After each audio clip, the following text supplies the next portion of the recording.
Good afternoon, everybody. Welcome to Mork Softball Field here at Ed Creasy Stadium. Easton Allen with you on the call with my partner, Sydney Cox. We're just about ready for Game 3 to get underway. We saw yesterday, if you missed the doubleheader, the Bulldogs won Game 1 8-0, and then took Game 2 9-1, and now we're here for Game 3 with the new jerseys being debuted today too, Sydney. Yeah, awesome. Super awesome for them to debut these new jerseys, kind of representing the jerseys that were worn during the national championship run. So these jerseys obviously mean a lot to not only the current players, but the former players as well. So we're excited to see this team get after it today. So we'll go ahead and look at the Centenary starting lineup today. I'll get you some notes on them. Of course, they're led by head coach Whitney Patterson in her third season. Remember last year, Sydney, we mentioned it yesterday, they ended the Bulldogs' conference winning streak on the road last season, but of course, different story yesterday. Another note to add on this game, last year the TLU Bulldogs, they beat Centenary and ended their season in the SCAC conference tournament last year. They come into this series 13-16, 8-4 in SCAC play. They won 5 of their last 7. Of course, they dropped a 2 yesterday. Of course, the players to watch, Mackenzie Cox, of course, in the starting lineup again at the top. We know you love her, Sydney. And then also Jaden Thrasher is really good behind the plate. And then on the mound today, we'll see number 20, Riley Myers, as well. That's a little sneak peek at the Centenary ladies, and now we'll turn things over to the TLU Bulldogs, where Sydney will give us a sneak peek there. Yeah, Bulldogs are coming into today, currently ranked 14th in the country. They're led by head coach Wade Wilson in his 13th season, and he's currently the most all-time wins leader at TLU. And he entered the season with a .829 winning percentage, which is the highest in Division III history. And he's only trailing all of NCAA by UCLA's Sue Unquist and Sharon Backus. Pretty good company. Huh? It's pretty good company there. I'd say so too, but lots of good players from this team. I mean, we could talk about them all day, but Kaylee Clark leading things off. Yesterday, she tied the Division III record with 7 stolen bases in a game, which is crazy. She came into yesterday with 52 stolen bases, and she's now at 61, I believe. Then, we have Kay, Jack, Seath, some really great players. We've got Ashlyn Strother again on the mound today, 3-time All-American, 2-time Academic All-American, 3-time SCAC Pitcher of the Year, and I bet we're going to see it again for a 4th time this year. Currently the all-time strikeout leader at TLU. And she's coming into today with a record of 14-0 and an ERA of .75. So I'd say she's done pretty well. And I bet that we're going to see some more great players today. Tatum Scythe is now in the lineup for the DP. And they're both just 2 great hitters. They both hit over 600 last week against Schreiner. But what would you say are some keys to look out for today? Do you have any? What are you thinking? I'd be curious to see how Riley Myers fares. I mean, we saw the Bulldog offense. They got going, especially late in both games yesterday. We saw Tatum Seath hit that 2-run homer yesterday. Kylie Jack had a homer as well. So the Bulldog bats are on fire. It wasn't just the pitching. Of course, we saw a gem from Ashlyn Strother yesterday. And Sydney Ouellette, too, had a great game in Game 2. But I'm really curious to see what Riley Myers has up her sleeve. The sophomore from Shreveport this season, 4.28 ERA, 2-3 record. Another solid arm for the ladies. We saw some solid pitching for them early in the games yesterday. So it's going to be big for her and how she starts out to kind of set the tone against this Bulldog lineup. Yeah, and I think really the key for Centenary today is just finding base runners. Even though Strother is such a dominant pitcher, you just have to find a way on, extend your at-bats, see a lot of pitches, make her throw a lot, and just kind of do whatever you can to get on base and make something happen.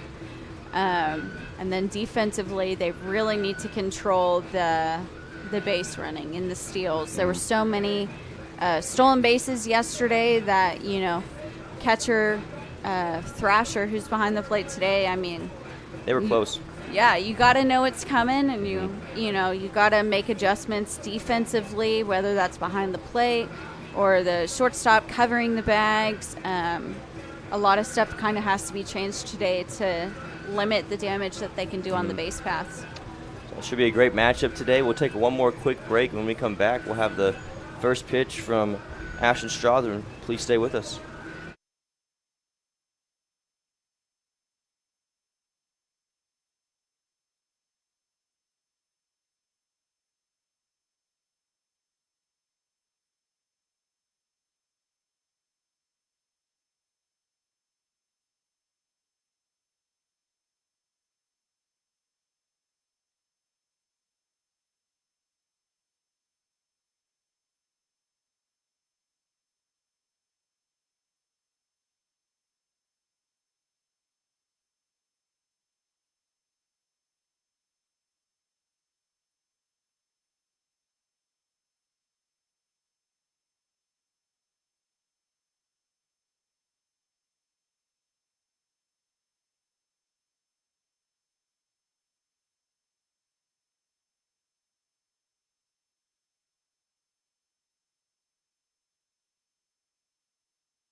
All right, welcome back, everybody, to Mork Softball Field at Ed Crucy Stadium. We're about to get underway in Game 3.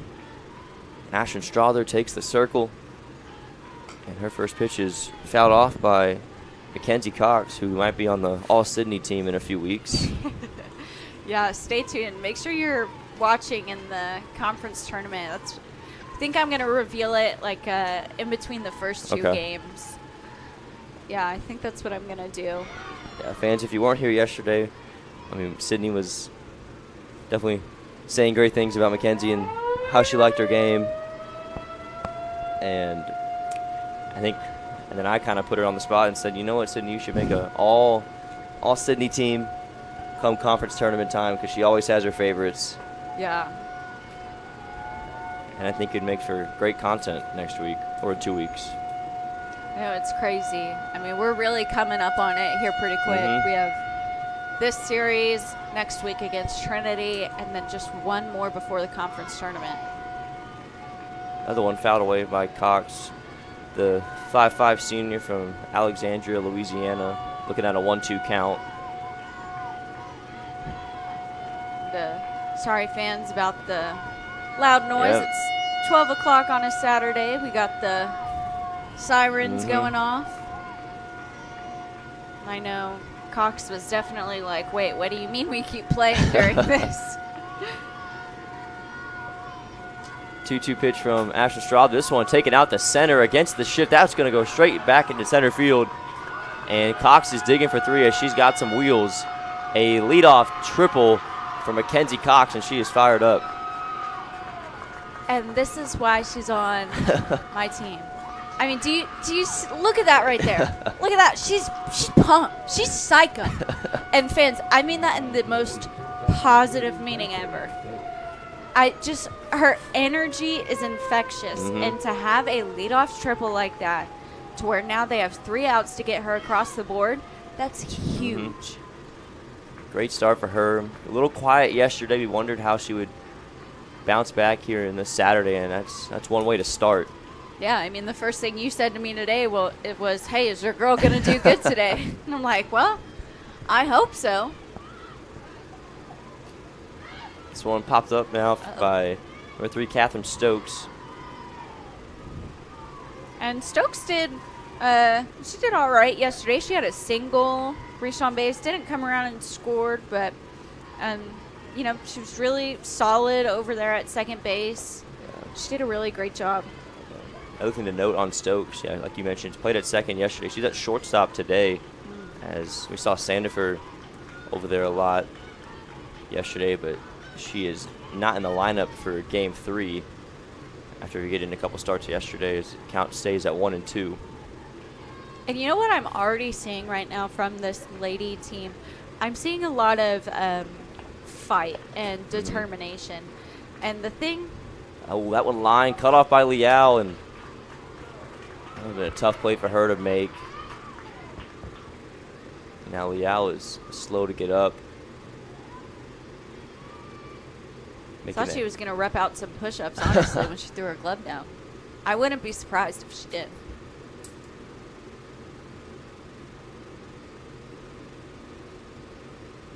Kind of favoring her left shoulder, it looks like. Yeah.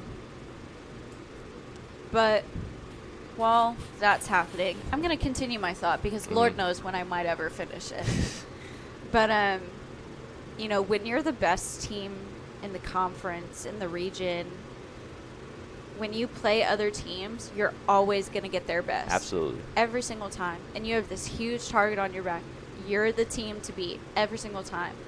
And that comes with, so much pressure, in a sense.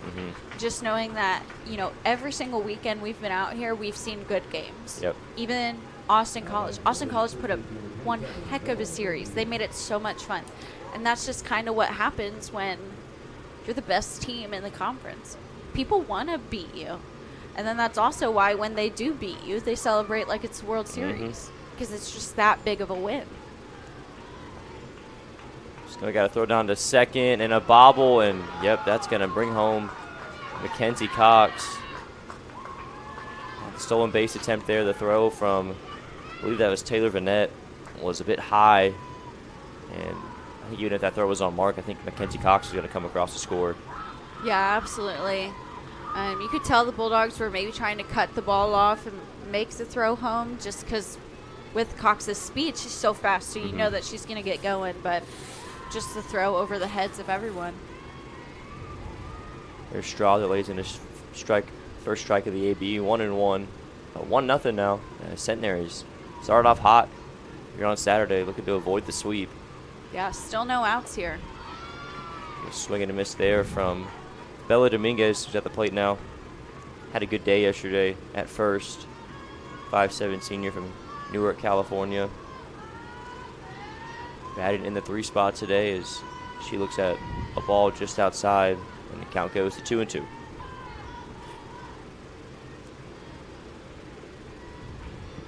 Yeah, Strother, you really can't say enough about her. You know, she's just dominant, and that proves me correct with the big strikeout there. But, you know, really just kind of coming into her own, trying to get these 3 outs here and get her team in the dugout so they can respond. So runner still at second, 1 down. And now we have number 19, Emma Shepard, up. We saw her pitch in game 2 yesterday. Yeah, I want to say she went the whole way. She did. Yeah, she stayed in the whole game. She threw really well for, I'd say, a couple innings. And then the Bulldogs just broke it off there later, scored 9 runs. Yeah, she was pretty solid for 2 innings. There's a pitch from Strother, a bit outside. Count is 1-2. Shepard, she's coming in today hitting .348. Having an excellent year so far, and she's from Athens, Louisiana. Junior, left-handed pitcher, first baseman. She's getting the DP spot today.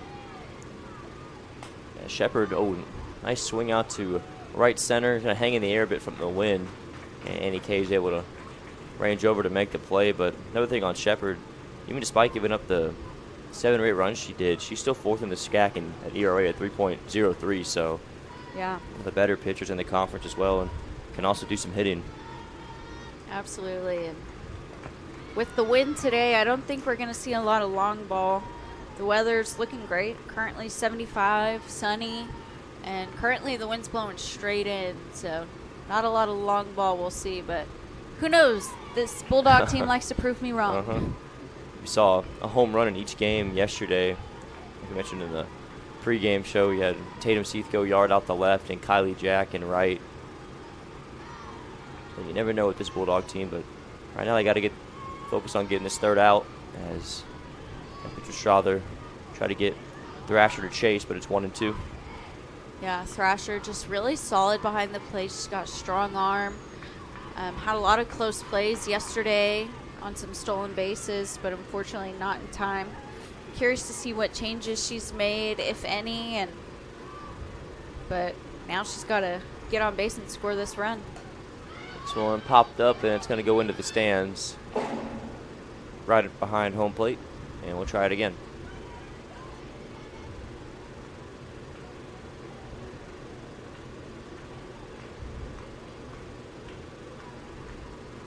Two balls, 2 strikes to the lady catcher, and another one's fouled away. You know, ever since we mentioned yesterday about how you were trying not to say gents, I have found myself trying so hard not to say gents. There's times, I haven't said it yet, but there's definitely been a few times where in my head I'm about to say it, and then I switch to ladies. Yeah.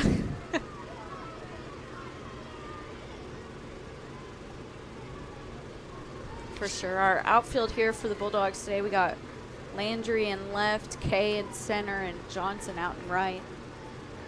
Kind of a lot of switching up in this Bulldog lineup. Yeah.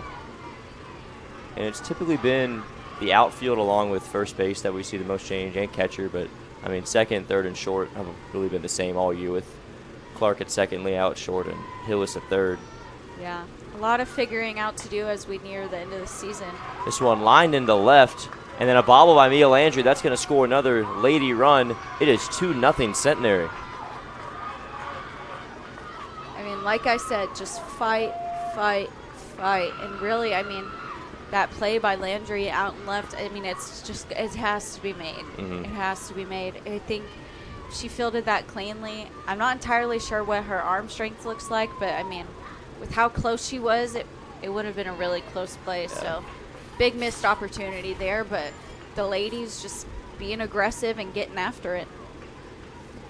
Seen a couple of, obviously Centenary's got some good contact off of Ash in the circle, but, I mean, the fielding's been a little bit rusty out of the gate as well, a little bit shaky. Yeah, which is so uncharacteristic for this team. They're normally so good. I mean, a team fielding percentage of .974 coming into today. And the only reason I think it's a little less is because of all the errors yesterday. I think they were probably higher before yesterday. So it's just one of those things that, I don't know, it's uncharacteristic, but my gosh, to still be at .974, it's pretty crazy. Meanwhile, now we have Mallory Stout at the plate, the 5'1" lefty from Trinity, Texas. Looking at a 2-2 count here. Stout's kind of struggled a bit this year, but she was All-SCAC honorable mention last season. Yep, reached on an error yesterday and came around to score. The only run that they scored yesterday, actually.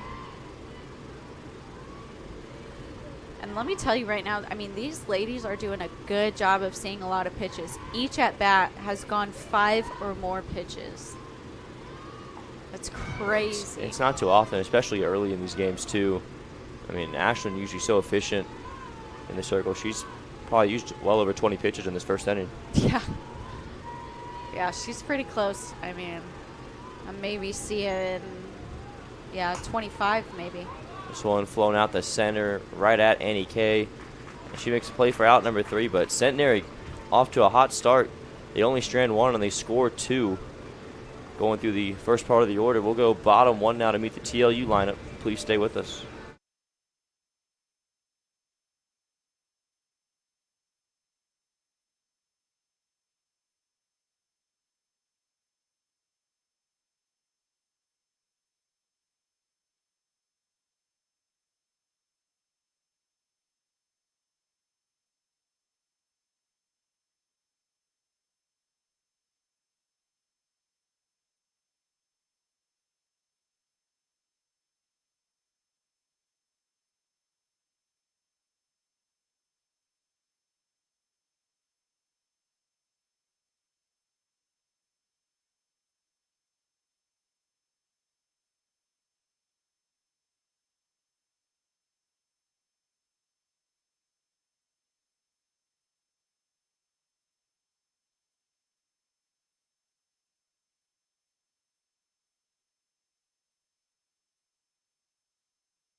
Welcome back to Mork Softball Field at Ed Crucy Stadium. Kaylee Clark leading off the bottom of the first. The Bulldogs will try to respond quickly. We saw them, they were trailed 1-0 after the third inning back in game 2 and made a quick answer to retake the lead. We'll see if they can do the same today. Yeah, and the Bulldogs, when they score in the first inning, they're 14-1 this season, so that's pretty crazy. I'm curious to see what the stats are as far as their record when they're coming from behind, but I mean, given the fact that they've only lost 2 games, I don't think it's really mattered much. Yeah, Bulldogs come into this weekend end game ranked number 14 in the country. They've kind of stayed around the 14-15 range all season. And, you know, it's tough, too. I mean, SCAC has improved a lot over the years, like we mentioned. We've seen Austin College and Centenary have been playing really good softball this year. But it is tough not having the ranked matchups into conference play for them to allow them to move up in the rankings. So it's kind of just make the most of who you're playing and what your schedule looks like. Well, and what really hurt them is the NFCA Classic they were supposed to go to. I mean, got canceled because of weather. So that's 6 games all against ranked teams that they missed out on. So, I mean, it's unfortunate. But really, I mean, it all comes down to winning your conference tournament, doing well, dominating in conference, and either getting an automatic bid or fighting for a spot. Yeah, I'm really glad you brought that up too, Cindy, because that's really the kind of the biggest thing that's defined this season for this Bulldogs softball team. I mean, they've just missed out on a ton of games early in the year. I mean, it kind of felt like their season got off to a delayed start. I feel like every weekend we were supposed to have a game, and then it got canceled. We got the tweet from Bryce Hayes, their SID, game is pushed back, game is canceled, whatever. But now they're kind of really hitting their stride here down this final stretch as Kaylee Clark gets a base hit. Yeah, and really, they're honestly really lucky with these last 3 series playing Centenary, Trinity, and St. Thomas. I mean, I believe that's your 2, 3, 4 ranked teams in the SCAC. So, I mean, they're lucky to be able to have those games right before the tournament just because, I mean, they're going to be facing better competition, and they haven't really seen any this year. So they're going to be pushed in ways that they haven't yet. Meanwhile, Kaylee Clark, your regular scheduled programming, steals second. But again, Thrasher, I mean, that throw was close. It was. It was really close. The tag just up high as Clark's feet were able to get in. This one, ground ball to third by Annie Kane. Does her job, though, of advancing Clark. Actually, no, I'm going to say she stepped out of the batter's box, it looked like. Nope, you're close. Oh. He called it a foul ball. Okay. Yeah. Now, do you know what the rules are about a foul ball?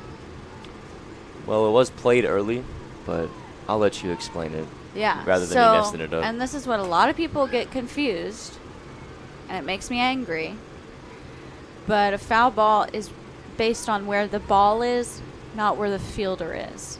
So even though the third baseman was still in play, she had to reach over the line for the ball. So that's a foul ball. I mean, I've seen it time and time again. Someone's like, well, the fielder was in play. And I'm like, no, it's still a foul ball. Let's get it together. Let's read the rule book.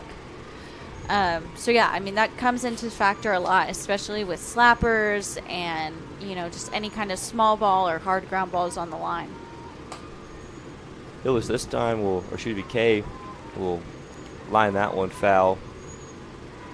Still looking at a 1-2 count here with Clark at second. Yeah, I mean, over the last 12 games, Kay's been hitting .709 with 8 RBIs. That's crazy. Big reason why now she's here at the top of the order at this 2 spot now. I mean, do you want to take a guess at what her batting average is? Without looking at the stat sheet? Without looking at the stat sheet. Over 600. That was very generous. But it's 525. I mean, with how she's been swinging the bat, being over 700 the last few games, maybe 600 might have been in the ballpark. I mean, that's an unreal number for sure. Payoff pitch again, and this time, number 20, Riley Myers gets the strikeout. So we get our first time seeing her today.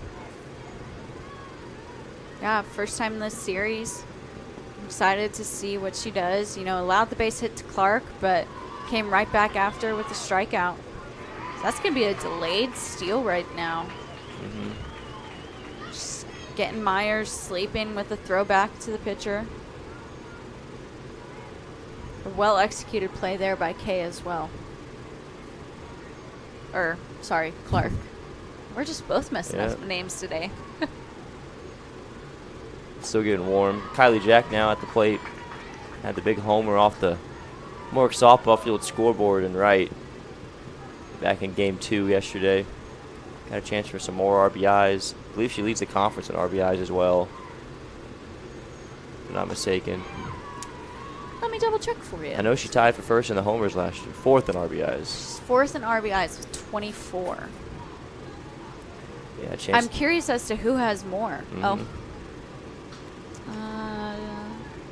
Anybody on this Bulldog team with more than her is the real question.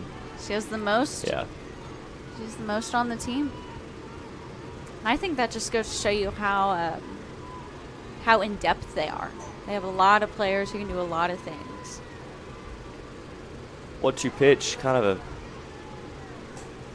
swing that Jack pulled back, and it's going to be ball 2. Yeah, I like that. I like seeing takes like that. You know, she's in the zone. She's seeing the ball and just fighting that yes, yes, yes, yes, no. And did a good job of holding back on that. Now that one goes outside from Myers.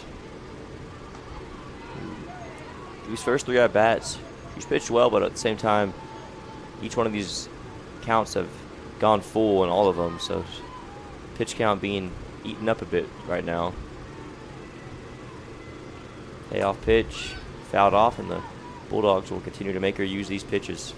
Yeah, I mean, both these pitchers are throwing a lot these first 2 innings. I mean, Strother, after I counted, she threw 38 pitches, and right now Myers, she's already at well over 20 now. Another one fouled off by the Bulldog first baseman. Jack looking to bring home Clark from third. Sac fly could do it, but obviously so could a base hit. And I think the wind kind of died a little bit. I mean, just barely. 3-2, and that one goes high, and Kylie Jack earns the long walk.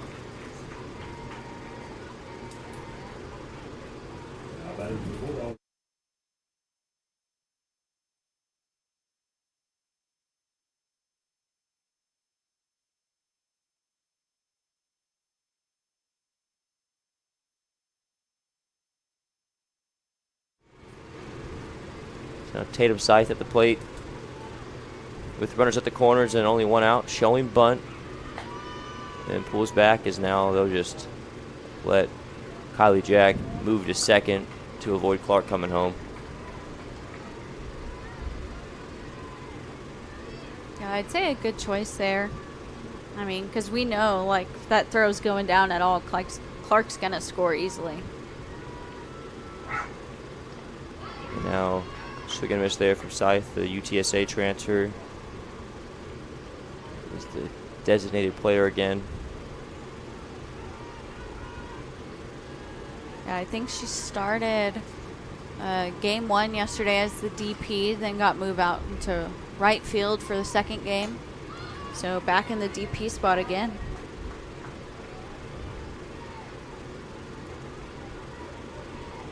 Another foul ball. We've seen quite a bit of these. This bottom of the first, Bulldogs did a good job of making Myers work. Yeah, just attacking the zone, and they're being aggressive, swinging hard.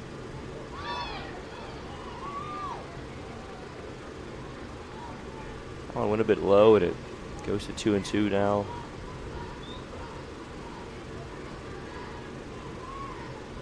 Jack at second and Clark at third. Mia Landry on deck, only 1 out in the bottom of the first. Bulldogs down 2, looking to get some runs back. And there goes Clark home as Scythe was hit by that pitch, even though she swung at it. And the ball got away from Thrasher as well. A lot going on right there. Yeah, so Now they're going to reset things. So it's gonna. I'm actually kind of curious what they're gonna rule it, because she swung. Yeah. Even though it hit her, so it should be a strike. But then because it hit her, it's now a dead ball. Honestly, this is where my knowledge of the game is a little shaky. So I'm curious to see what they say, because Definitely a weird scenario right there that kind of popped up. I know, I feel like I need a rule book next to me. That confused me, but yeah, so Scythe is going to get the strikeout there. And then because the ball hit her, puts it at a dead ball, runners have to go back. Yeah. So that clears things up, and now Mia Landry, it's up to her now to bring home these runs with 2 outs. Yeah, Landry, just a freshman, and She's been doing great so far this year. She's played in 22 games, hitting .372. I'd say she's done pretty well so far. And that one gets the call, so 0-2 now to the freshman. Landry had the game-winning double yesterday to walk it off in the first game. We had a couple of nice walk-offs with the run rules yesterday. And, Landry was one of them. 1-2 count with 2 away, and swing and a miss, strike 3, and how about that? How about that? I mean, that's huge. You score 2 runs in the top of the first, and you come up and you don't allow any to cross the board. That's exactly what these ladies needed. Myers gets her 3rd strikeout, and we'll go to the top of the second with Centenary holding on to this 2-0 lead. Please stay with us.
Welcome back to Mork Softball Field. Back to the top of the second. Ashton Strother getting back to work, facing the 7, 8, and 9 hitters as we have River Boltonhouse leading off this inning for the ladies, and she swings and misses at that one, 1-2. Yeah, Strother, I mean, she's done a good job in this game about getting ahead of these hitters early, but the ladies are just being resilient and fighting off a lot of pitches, which in turn leads to a 38-pitch inning. So 2 balls, 2 strikes here to Boltonhouse, the utility player from St. Gabriel, Louisiana, and she strikes out. That's Ashwin's 2nd of the game, and there's the out number 1.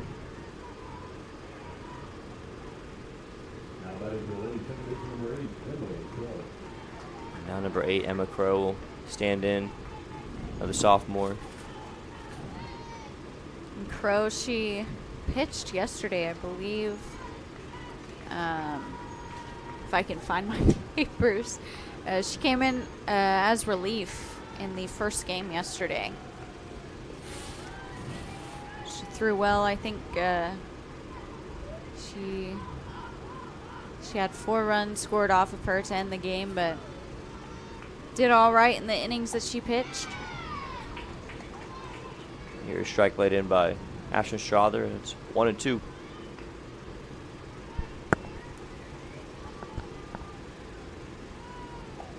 And another swing and a miss, strike 3 again, as Ashton Strother goes back to back and quickly 2 are down.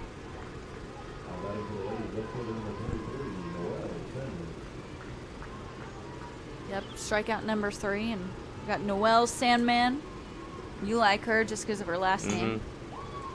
This one popped up, and Maddie Johnson gonna make the easy play, so a much quicker top of the second. So we'll go bottom 2. TLU looking to get these runs back down 2 early. Please stay with us.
Welcome back to Mork Softball Field as Reagan Hillis starts setting off with a bunt, but she won't reach in time. As again, Bella Dominguez doing a good job over there at first. Makes the put out. Yeah, Dominguez has just been really solid defensively. She's done a great job about just fielding her position and really taking away these bunt hits by this TLU offense. Now we got Maddie Johnson up as she didn't get the start in game 1, but I believe she was back in the lineup in game 2, and now here she is again. Yeah, kind of in and out, just trying to get back into a groove. She did well her first 2 years for the Bulldogs, and after transferring from Corpus Christi. So just trying to find that groove again and get a more permanent spot out there in right field. I mean, like you said earlier, we got right, left, first base, and catcher. Those are kind of positions that are still being fought for here late in the season. That one a bit outside to Maddie Johnson.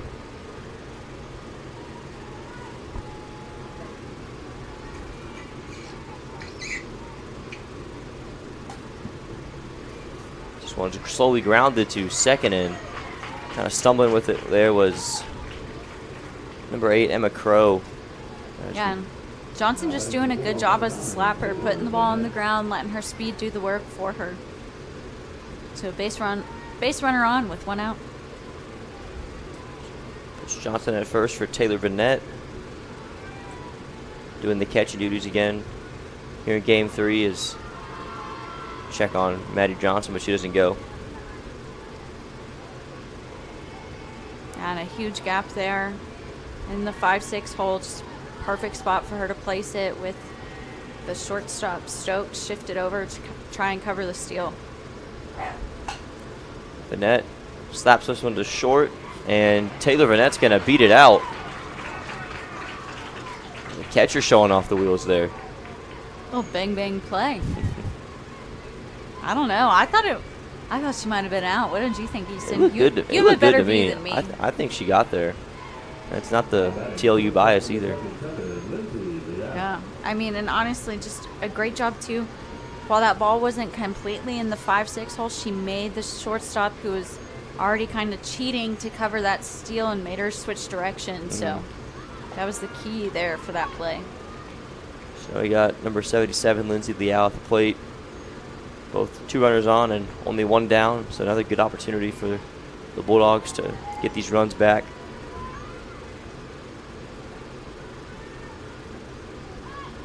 That one bounces away almost from Thrasher, but she keeps it in front.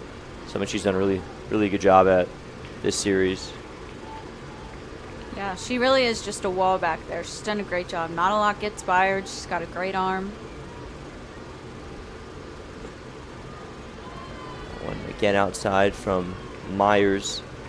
It's 2-1. And Myers has done a good job so far keeping this team scoreless. You know, she's given up couple hits, couple free bases, but finding a way to get out of it. Leal's bunt attempt there fouled off as Burnett and Johnson will move back to their bases.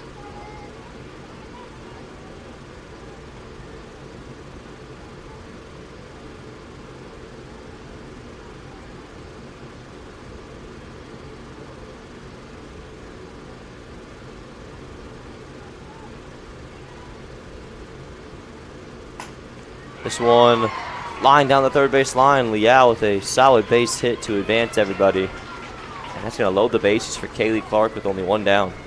Yeah, smoked it too. I mean, she hit that ball hard. Third baseman really had no chance there to field it. So, yeah, like you said, bases loaded, and the speed getting the job done from this lineup here. Now we have the former SCAC Player of the Year as a freshman last year, Kaylee Clark, coming up to bat. Got a lot to work with. You know, kind of an open middle of the field, a big left center gap. First pitch swinging, Clark will go to left field, but it's caught on a line, and nobody will be able to tag up. And that's a big out there for the Lady defense. Yeah, for sure, a huge out. And honestly, Sandman out there almost overran it just with the lefty spin, taking her the other way. But a good job recovering, making that play. It's a huge second out there. And we got NEK up. Once again, it's up to one TLU batter to open things up for this Bulldog offense. We saw them have strand 2 runners at second and third last inning. Now we got the bases loaded with 2 outs. Yep, and nothing makes my dad happier than a 2-out RBI. NEK looks at a ball there. It's 1-1. Struck out swinging last time, but could have bounced back here.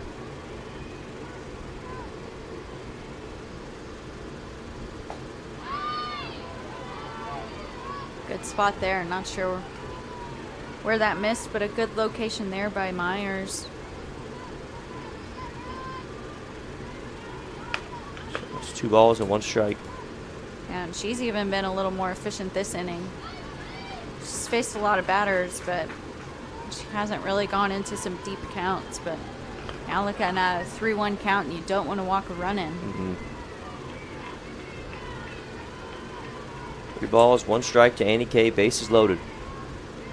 And that does not find the zone, so a huge walk there for NEK, and that brings home Maddie Johnson to cut the lead in half. It's 2-1.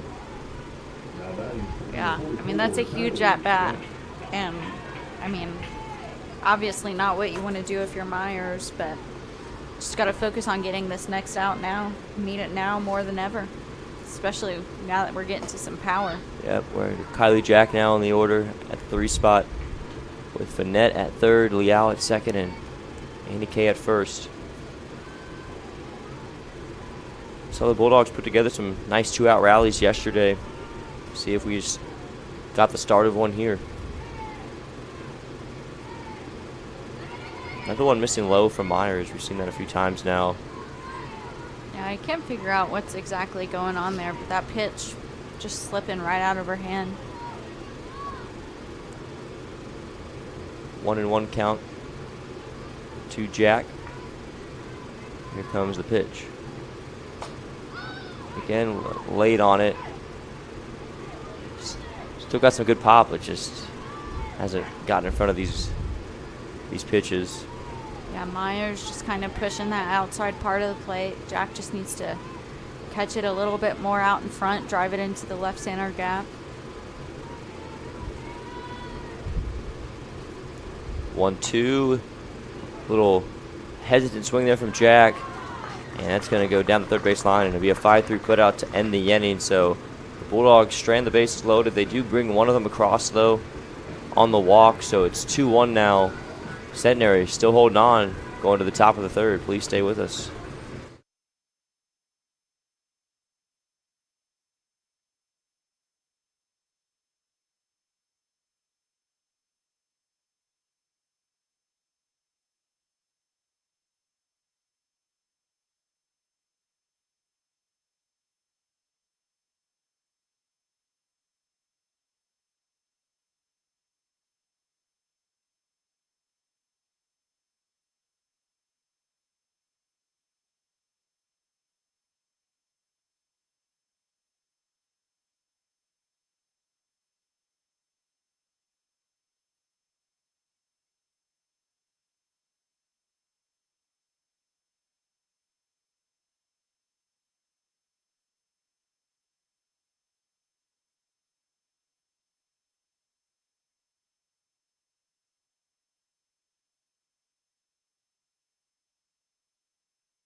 Welcome back to Mork Softball Field.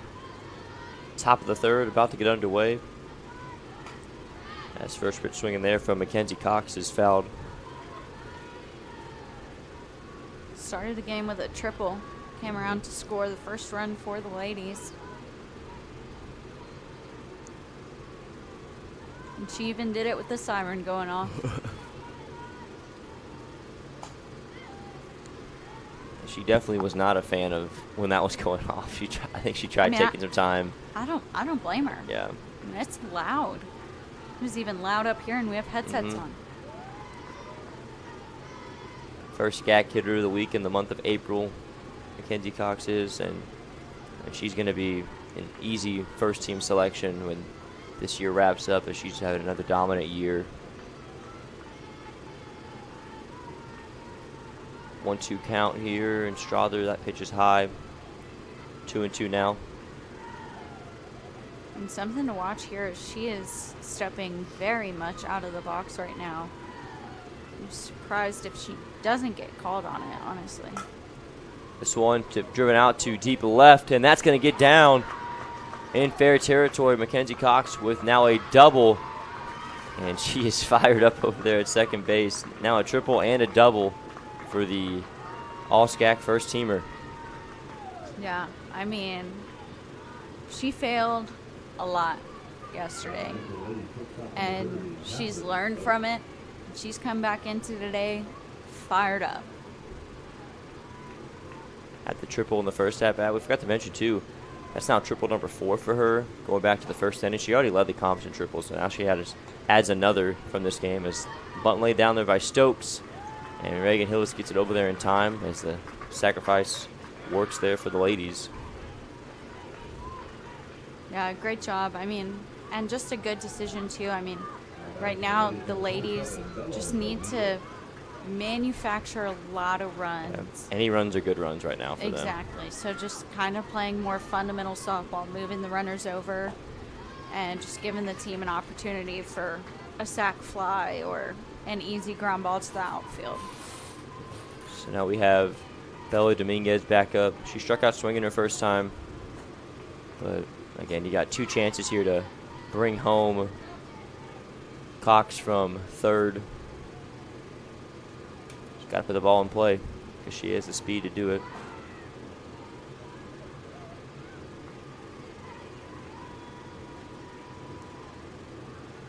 Pitch from Strother, 0-2, looking to get her to chase, but we've seen a couple batters for Centenary get down early so far today, but they've done a fairly good job of laying off those 0-2 pitches away, just staying disciplined to keep the at-bat going. And I say that, the very next pitch, Strother hits that part of the plate again, and this time Dominguez swings through it for strike 3. Yeah, not a productive at-bat, not something you want, especially with that leadoff double, but still got one more out to work with for Emma Shepard. Shepard flew out to center field last time, but has a good enough bat to easily bring home Mackenzie Cox. Batting .348 this year. That's practically the second highest batting average behind Mackenzie Cox. So she has been really good as both the pitcher and batter this year.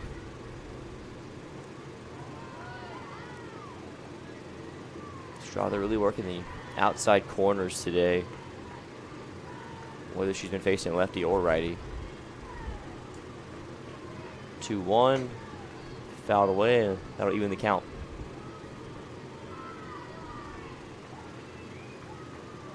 And despite Shepard being a big power lefty, kind of the outfield shifting over more towards left field, respecting where Strother is throwing.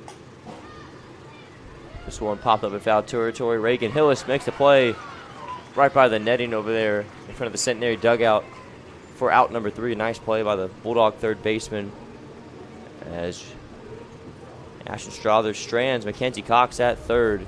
Big out for the Bulldogs. We'll go bottom 3. Still down by 1. Please stay with us.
Welcome back to Mork Softball Field at Ed Crucy Stadium. Bottom 3 as Tatum Scythe leading off this half inning. It's Scythe, Landry, and Hillis due up for TLU.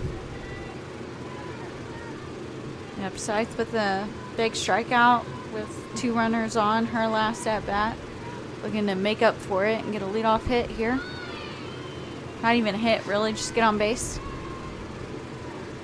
And a 2-0 count here as Myers has pitched a good game so far for the lady. She's done a really good job in those kind of tight situations. She's stranded a lot of runners for TLU so far. Absolutely. And the thing is you don't have to strike everyone out to have a good game either. Mm-hmm. You just got to do, exactly what Myers is. Just fighting with pressure, minimizing the damage, and trusting her team to make some outs. This one fouled off the net there. 2 balls and 2 strikes. Scythe, who struck out swinging last time. 3 strikeouts so far in total. They were all back in that first inning for Myers, and since then she's just done a good job of getting the outs when she can. Like you mentioned, Sydney, is another foul ball from Scythe. Senior from Hewitt, Texas. Of course, the UTSA transfer. There's a lot of transfers on this TLU roster as well. I don't think we talk about it enough. Coach Wilson will find people from anywhere. Absolutely. He'll find people that want to play for this program and have a shot at a national championship. Mm-hmm. You look up and down the roster, there's D1 transfers from, everywhere. You got, of course, Maddie Johnson from A&M Corpus, Missy Mears from Texas State. See Reagan Jones from Lamar. There's plenty of, and of course, Scythe at the plate. A lot of Division I girls that just come down and continue to keep playing softball and play on one of the best teams in Division III. Yeah. And I believe Scythe has another year of eligibility. But I was just talking, and I think she's undecided if she wants to take it yet. So we'll see what happens. That one almost exact photocopy of what Reagan Hillis just did. Copy paste. As that will retire Scythe on the P5, and now we'll go to Mia Landry with bases empty with 1 out.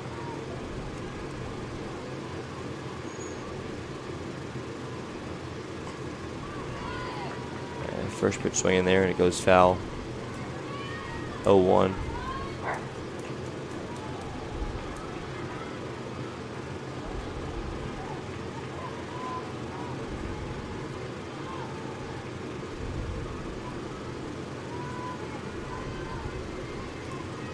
There's the 0-1 from Myers, and a big breaking ball there finds the zone. It's 0-2. Yeah, that one just floated right in. I believe it's the first time we've seen one from her so far in this game, so I'm curious to see if maybe we'll start seeing it a little more. 0-2, and trying to frame it there was Thrasher, but that one a bit outside. Says the blue behind the plate. 1-2.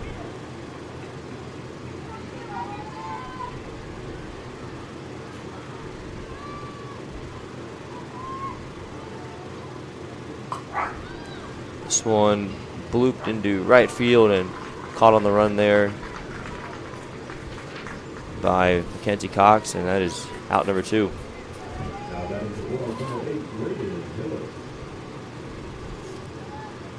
So 2 down now for Reagan Hillis. Grounded out her first time up. Yep, she reached on an error yesterday. This one, that though, was the only popped time up. she got on. Yeah, foul territory. Thrasher can't come up with it. So that one kind of bounced off the little brick wall there. So Yeah, I think that's an out you wish you could get back probably, but a lot of moving parts to that. Johnson's over in the on-deck circle trying to move out of the way. You got your first baseman coming, your catcher coming, and then, of course, there's a wall. that's what the ball hit there. Is now we got a 1-1 count for Hillis. Trying to get give the Bulldogs their first base runner of the inning. They really haven't quite found something off of Myers, but I say that, and Reagan Hillis with a solid swing into right center. That's going to be a 2-out base hit. Yeah, great job there. Good piece of hitting, just a hard line drive right into right center. So 1 Bulldog on with 2 outs for Maddie Johnson. Johnson scored the only run so far for TLU. Reached on an infield single last time.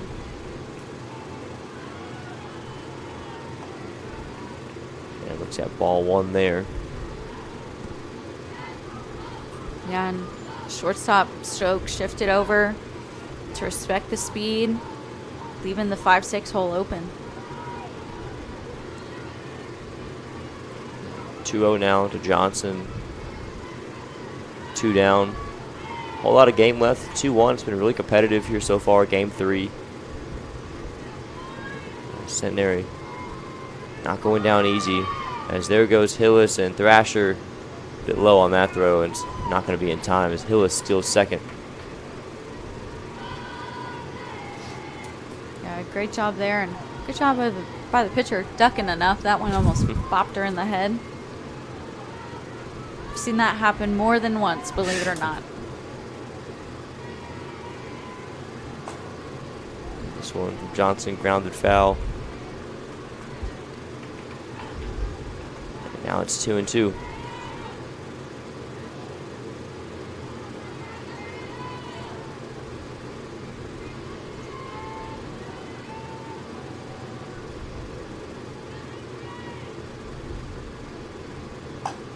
From Johnson, right back up the middle. Really good swing by her. Reagan Hillis, the throw to the plate, not in time, and Maddie Johnson's going to scamper to second as well. A big-time RBI base knock from Maddie Johnson. She was fired up, too. And I know, I'm sure we both have talked to Maddie Johnson before. She's a very calm, cool and collected kind of person, so it's pretty fun when she gets hyped up like that. Now this game is tied at 2 runs apiece. Maddie Johnson's had something to say on both of the TLU runs. Now Vanette, little chopper to third, and that's going to be a quick ground out. But Maddie Johnson, after what this inning looked like, nothing was really going on in this bottom of the third. Maddie Johnson delivers to tie the game up at 2. We go to the top of the 4th of the brand new ball game. Please stay with us.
Welcome back to Mork Softball Field here at Ed Crucy Stadium. As we got Jaden Thrasher leading off the top of the 4th. Now she had a single in her first at bat. Scored the 2nd run of this game for the ladies. And now she's going to have another one here, a blooping single put in a perfect spot by Thrasher, and she is 2 for 2 off of Ashton Strother. I honestly even think that that's the same exact spot where she got her hit in the first game too, or the first inning. So a good base runner to have on board here for the ladies. This one goes foul from Mallory Stout. the senior, will head back to the batter's box. Mallory Stout, not sure if we've mentioned this yet, but she was honorable mention last season. So hasn't been performing as well as maybe she's hoped for, but she's still done her job, and she's done well. Another thing to note, too, is, I mean, these last, I think 3 of these 4 innings, Centenary has gotten a leadoff base runner. They have done a good job of keeping the pressure on this TLU defense. They haven't made it easy off against them or Strother. For sure. They've made them put in work. They've given pressure. And, I mean, yeah, they're just foot is on the gas right now. Especially now with a tied ball game. 1-2 there, and a swinging strikeout.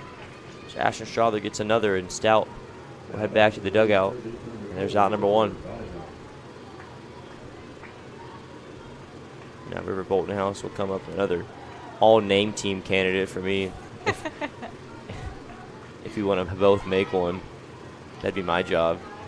As the bunt laid down there, Kaylee Clark dropping it as well. I think she was in there safe anyways. And Centenary now at the bases, or excuse me, runners at the corner with only 1 out. And honestly, I don't know how our scorer will rule that, but to me, I might say E4, just because I do think that she had the ball.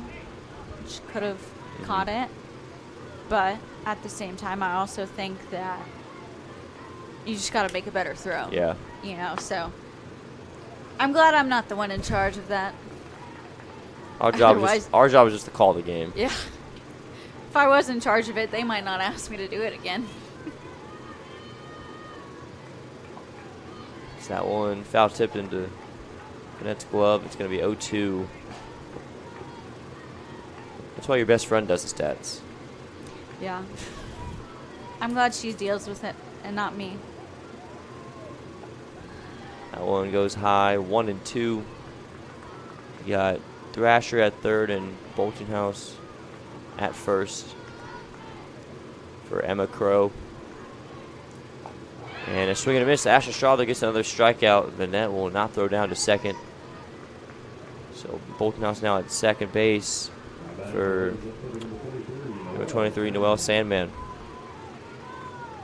Yeah, I think Vanette got a little too excited about the strikeout there and just didn't realize that Bolton House was going, but I think it definitely could have been a close play. I'm not sure that Thrasher is working with a whole lot of speed to have gone home on the throw, so might have been a good way to get out of the inning, but Sandman is in for her chance.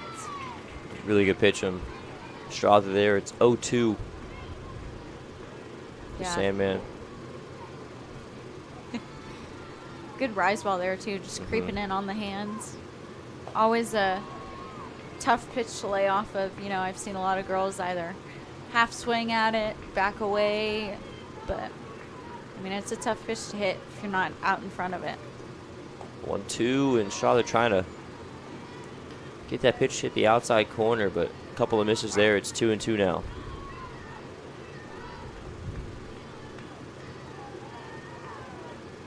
And strike 3 swinging, Ashton Strother gets 3 strikeouts in the top of the 4th.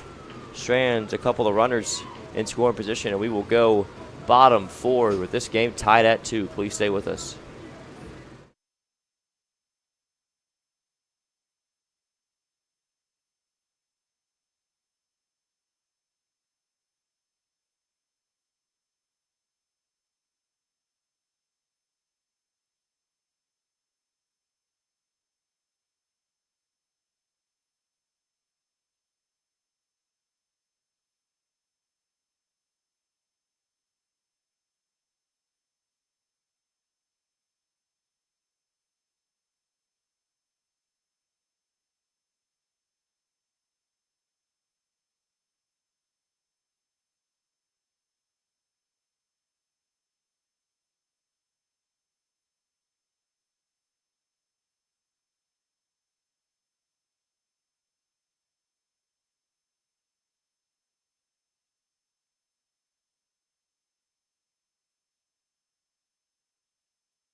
Welcome back to Mork Softball Field at Ed Crucy Stadium. Bottom 4. We got a good one on our hands as Lindsay Leal leading off this 4th inning. It'll be 9-1-2 for TLU.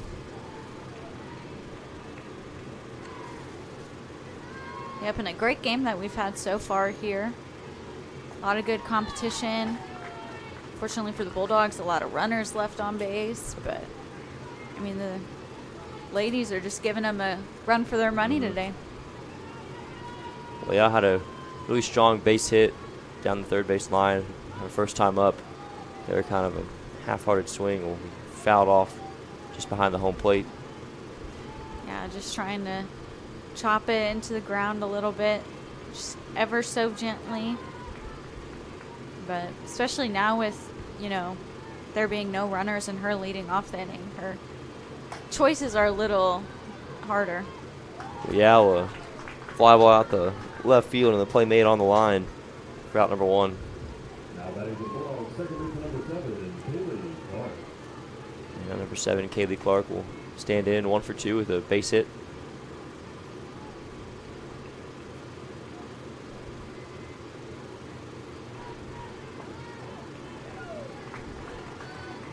And first pitch strike laid in by Myers.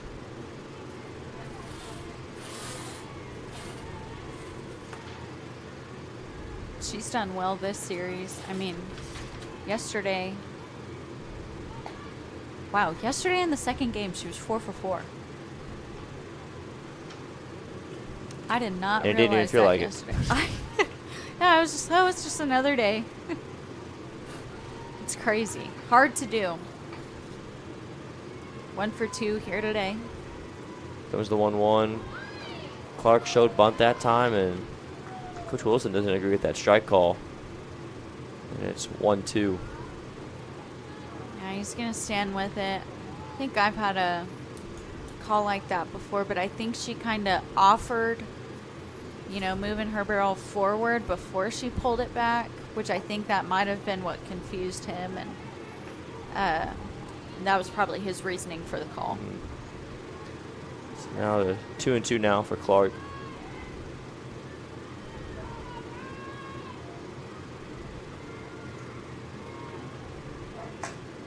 This one back at the middle, and Clark with another base hit. Give the Bulldogs a 1-out base runner. Yeah, just up those hard ground balls up the middle. We've seen a couple of them today. They've been great. You know what's so crazy right now is Centenary is absolutely ready to throw down to second, and they still might not get done. Yeah. Oh, For Clark sure. doesn't go. I know, where you tricked, I could have told you that was going to happen. Oh, I was. I'm also watching him give signals. Per usual. I like to be ahead of it, Yeah. you know. I like to warn you about anything coming up. She'll go this time. And again, it was closer than normal. Again, I think Thrasher's giving Clark the toughest competition, at least I've seen so far this year, from a catcher behind the plate. For sure. And I mean, it's just so much more fun to see. I mean, I know for me at least, and I'm sure you will agree, that this game is more fun than the 2 we had yesterday. Absolutely. You know? Been close and competitive this whole time. We got a tie ball game going into the latter portion of this game. Yeah, it makes me excited. Gets my heart pumping a little bit.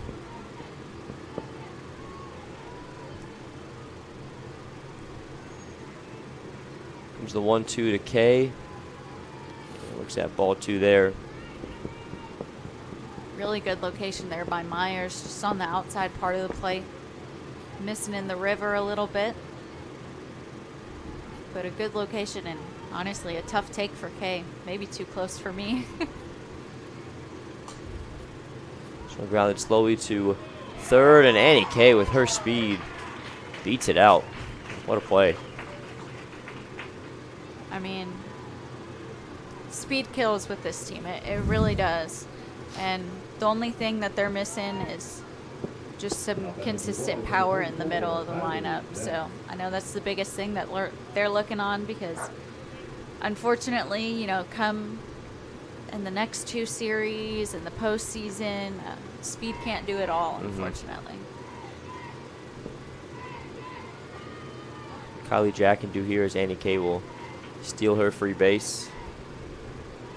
So now runners at second and third with only 1 out. Great chance here this inning for the Bulldogs to finally take their first lead of this ball game.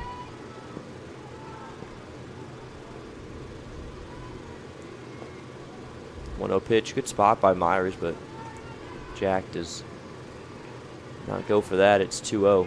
Yeah, perfect pitch, really. Just that low outside corner of the plate. It's a tough pitch to hit, and if she were to get that pitch called, I mean, I would just stay there all day.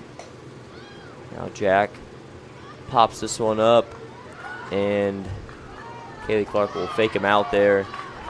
That is out number 2 in foul territory. Yeah, and a great job. And do you know why they kind of fake him out like that? To get the throw to go home, and just in case it's an errant throw, I would guess. Gosh, that is brilliant, Easton. Basic strategy. I mean, I know I'm not a pro at the softball stuff, but I could have told you that. Yeah, basic strategy. You have learned a lot. Meanwhile, a pop up there from Tatum Scythe, and it's going to end the bottom of the 4th. Bulldogs had a great chance there with only 1 out with 2 runners in scoring position, but they come up empty again. This game is still tied at 2. Please stay with us.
Welcome back to Mork Softball Field. Ashton Strawther back to work. Bunt laid down. Strawther, the throw, not going to be there in time. And Mackenzie Cox fired up as usual as she reaches on the bunt. I mean, she's using all the tools today. She really is. I mean, I love that choice for a bunt. And I mean, really, she even bunted it a little too hard. And just her speed is crazy. So now we got Catherine Stokes back up. Yeah, Stokes had a base hit and a sac bunt today, so 1 for 1. This one popped up in foul territory, and did that one hit a fan? No. Oh.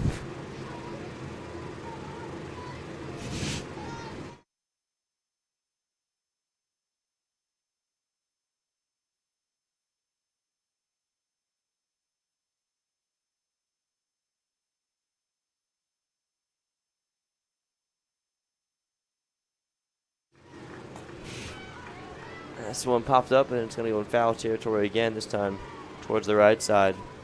It's 1-2.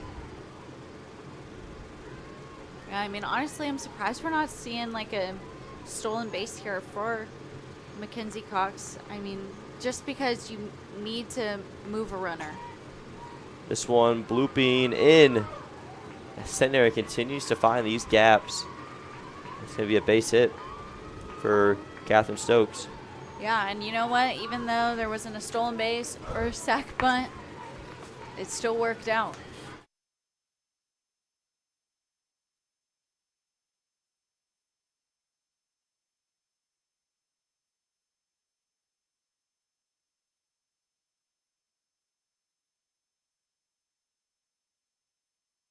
bunt late down there. Hillis, the throw will be in time, but a well-executed sack bunt there by Bella Dominguez to advance both runners to score in position.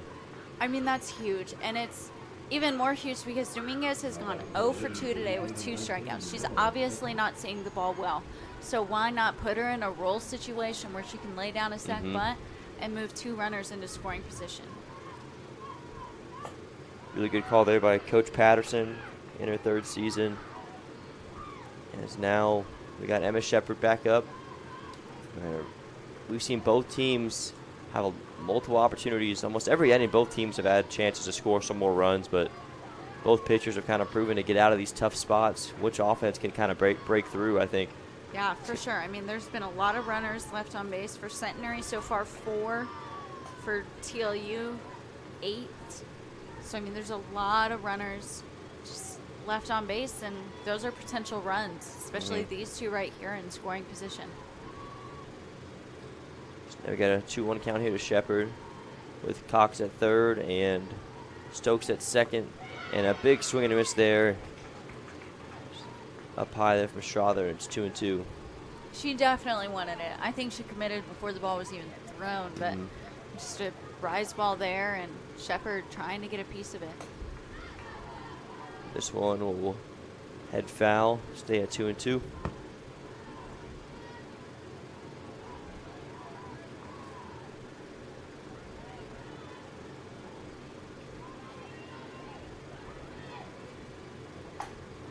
This one lined into the gap. That's going to score a couple of Centenary runs.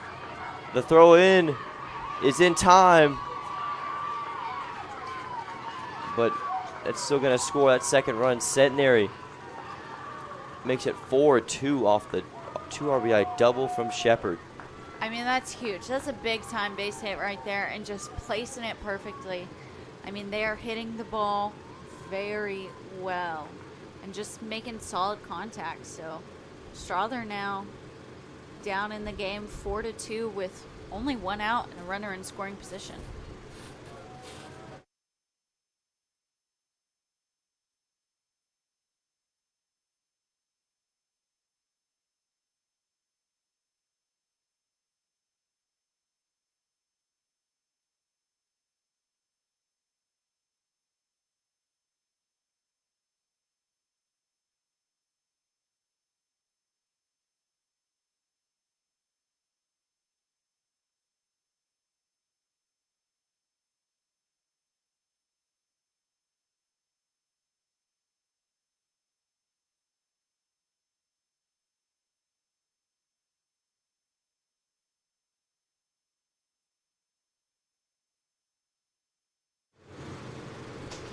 So 4-2 our score now after the 2 RBI double from Emma Shepard. Biggest at-bat of the series really so far. I mean, absolutely. I mean, just completely breaking this game open. And I mean, just every inning, they've had their foot on the gas every inning. 3 of their 4 runners that have been left on base were in scoring position. So just lots of pressure by them. Yeah, still only 1 out in the inning as well, as we had a pinch runner for Shepard at 2nd. Couldn't get a number for you, but I think it's number 6. Kayla Baldwin, the freshman. Yes, it is number 6. So Baldwin from Gretna, Louisiana, is at 2nd base for Shepard, who had the biggest swing of the series and the weekend. Meanwhile, still only 1 out in this inning, as we got Jaden Thrasher up, who is 2 for 2 today, Sydney, and she's also been playing well. Yeah, I mean, just a complete wall behind the plate. I mean, 2 for 2, like you said. I mean, yeah, given the weak fly out there, but I mean, she has definitely played a part for her team here today. Not able to advance the base runner right there, but now we have Mallory Stout, who we mentioned hasn't had the kind of season she wants this year, but what a spot right here to maybe push the lead even further. You got some speed at 2nd base too. So let's see what Stout can do as she's ahead to start this one 1-0.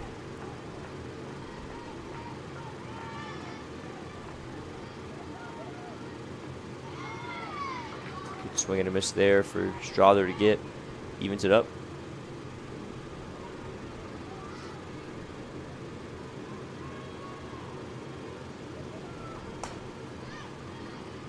This one, flied foul.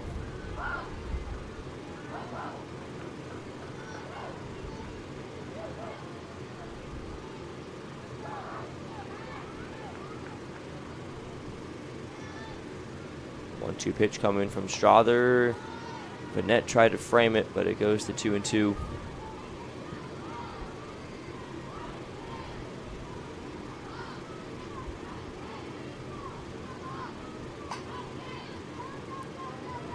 Another one fouled away.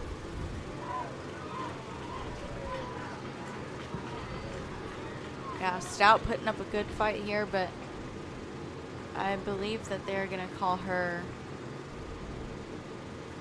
out of the box on that one. So that's going to end the inning in a strikeout. So the ladies coming out on top. We'll see where this takes us in the bottom of the fifth. Please stay with us.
Welcome back to Mork Softball Field.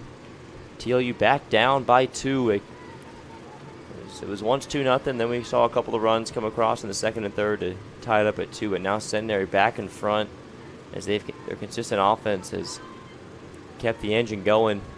There's now pressure back on the Bulldog bats with Mia Landry leading off this inning.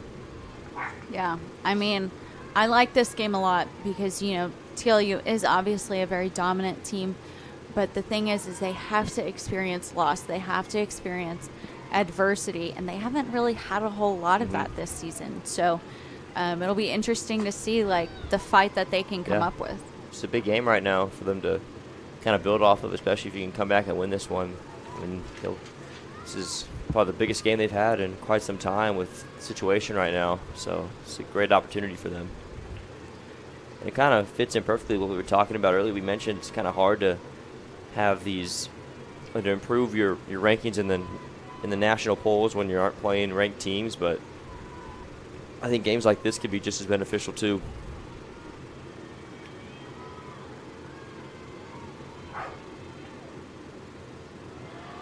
Two as Myers does not get the call. I think that's one person we really haven't talked about enough. I mean, number 20, Riley Myers, a sophomore, has pitched an incredible game so far. She really has. And, you know, she's been able to get out of tough situations, too. Weak liner to short is snagged over there by Stokes. And now that'll bring up number 8, Reagan Hillis, who had a strong base hit last time and later came around and scored.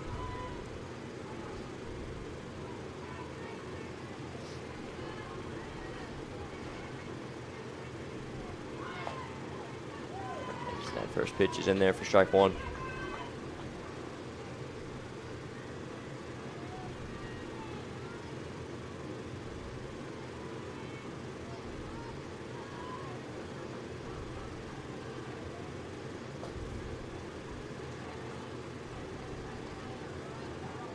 One and one now to Hillis, who's 1 for 2. Of course, had the base hit last time and then grounded out her first time up.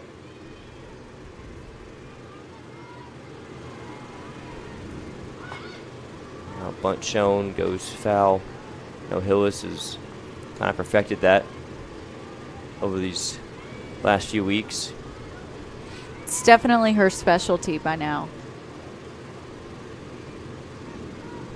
So we got a 1-2 count here. Wind still kind of blowing in from center field as it bounces up to the plate. It's 2-2. Yeah, I think Myers is just throwing a heck of a game right now. I mean, she's only thrown 36 innings so far this season. And, I mean, only started 7, so. Oh, that one rocket down the third base line. And Hillis with another strong base hit. I mean, third baseman didn't even have time to put her glove down. She's got some pop off the bat, that's for sure. I mean, I haven't seen a ball hit by that like Hillis. Jeez, English. I haven't seen a ball hit like that by Hillis in a while, so that was awesome. So now we got Maddie Johnson to follow, who is 2 for 2 today. As she slaps that one, try to get it through the hole, but it was still put in a pretty good spot as Johnson will reach on the infield single. Yeah, a perfect spot, just because we know, because of the stolen bases, the shortstop has been cheating over to second, and so that just left the 5-6 hole. And so as soon as she hit it, I knew it was going to be an easy base hit.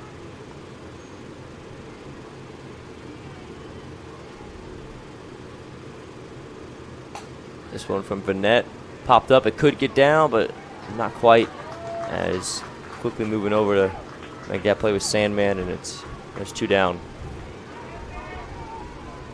Yeah, big out right there. I mean, a huge with runner in scoring position, and Vanette, who was 1 for 2 with a good base hit, and I'm curious to see which pinch hitter we get. Yeah. I don't want to peek, so you got to peek and tell me. Okay. So we got. Can you even name her? Abby Touche. Ooh. Yeah. Bit of a switch up there. I thought we could maybe seen Serena Gonzalez or.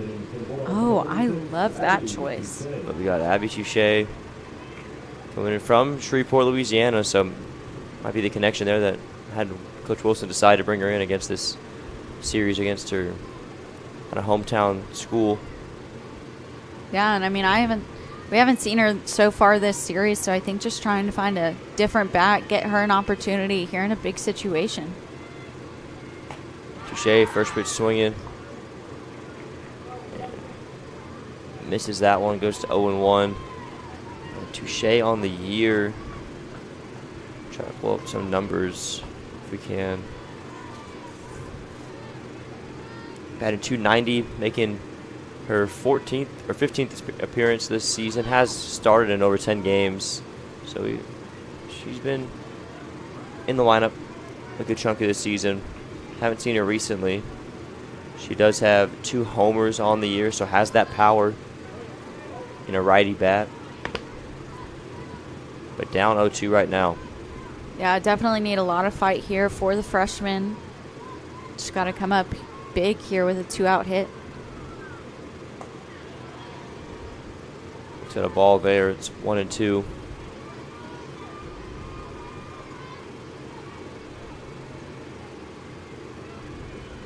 Yeah, and a really good take as well. Just a good hold. Laying off something upper in the zone.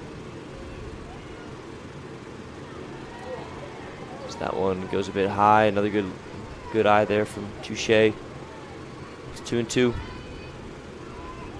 Yeah, good job working herself back into this at-bat, staying patient. Really a good eye as well. Touche, a pop-up. That's going to get down, though, thankfully. It's going to stay 2-2 as Touche continues to stay in the fight.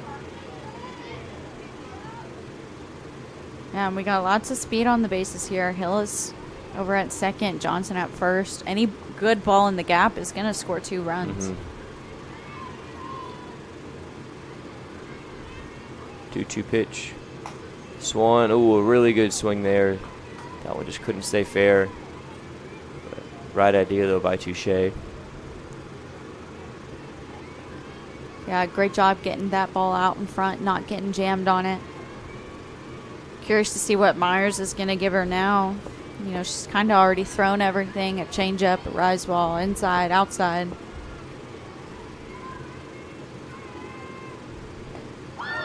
And that is strike 3 looking. Got Touche frozen right there. A huge strikeout for Myers, as we will go to the top of the 6th with the Bulldogs trailing by 2. Please stay with us.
Welcome back, fans, to Mork Softball Field. We got some changes for the TLU defense, Sydney.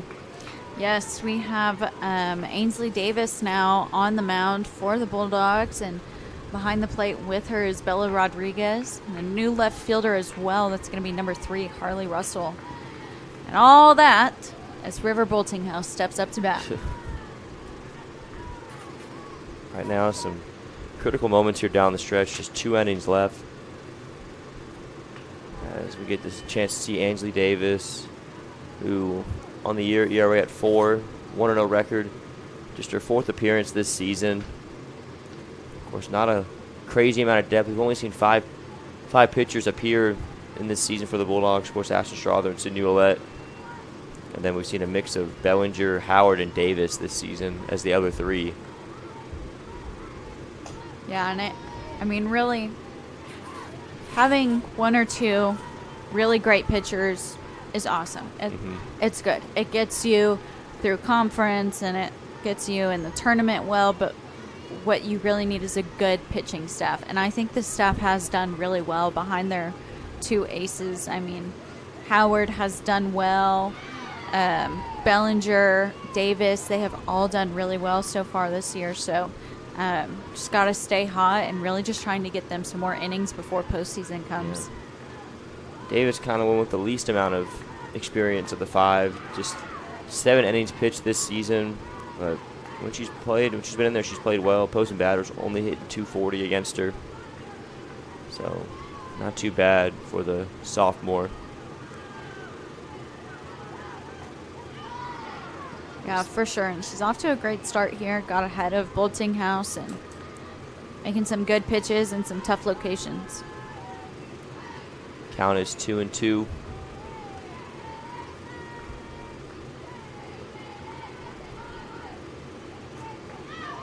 One fouled off the screen.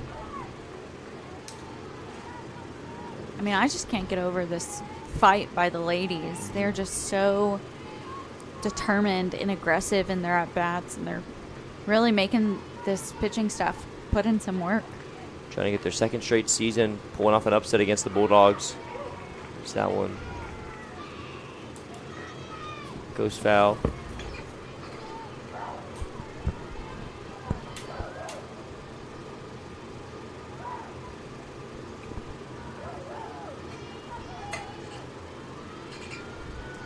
The 2-2 once again. Drop back up the middle, and Davis with a quick throw to Jack at first for out number 1, so a good first at-bat for her. Yeah, great job, especially getting Bolton House jammed up on that pitch. And I believe this is going to be a pinch hitter, number 21 for the ladies, Viviana Rivero. Saw her make an appearance yesterday as well, I believe, at some point. So now coming in off the bench here from junior from Redondo Beach, California. Yesterday, let's see, she started the second game and walked and grounded out. So now she's getting another chance here today against this Bulldog defense. First pitch to her is outside from Davis for ball 1. I mean, it's always kind of a breath of fresh air when we're so used to seeing Strother and Ouellette. I mean, they just are so dominant, have been so dominant for so long, and usually the games they're in, we see them go the distance. But it's always nice seeing what other arms are working in that TLU pitching staff, see what else they got. Get a chance to see what Davis can do here. Yeah, I think definitely a good choice too. You know, Strother just getting hit a little too hard. So kind of just putting the freshman, I believe she is a freshman, correct? She's a sophomore, transfer from McLennan Community College. But putting her in, you know, pressure situation. You know, you're down by 2 runs and we need you to come in, hold them so that way we can go score. Yep. 3-1 count here, though. She's down to Rivero. He's working a good at-bat off the bench. She fouls that one off the screen, so we'll go full, 3-2. Yeah, Rivero just needs to be on time right now. She's a little late. Davis coming in with some speed.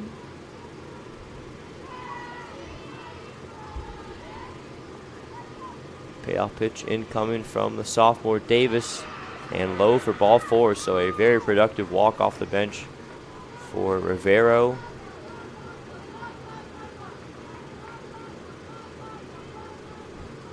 And now I think a pinch runner here for her. It's going to be number 8, Emma Crow.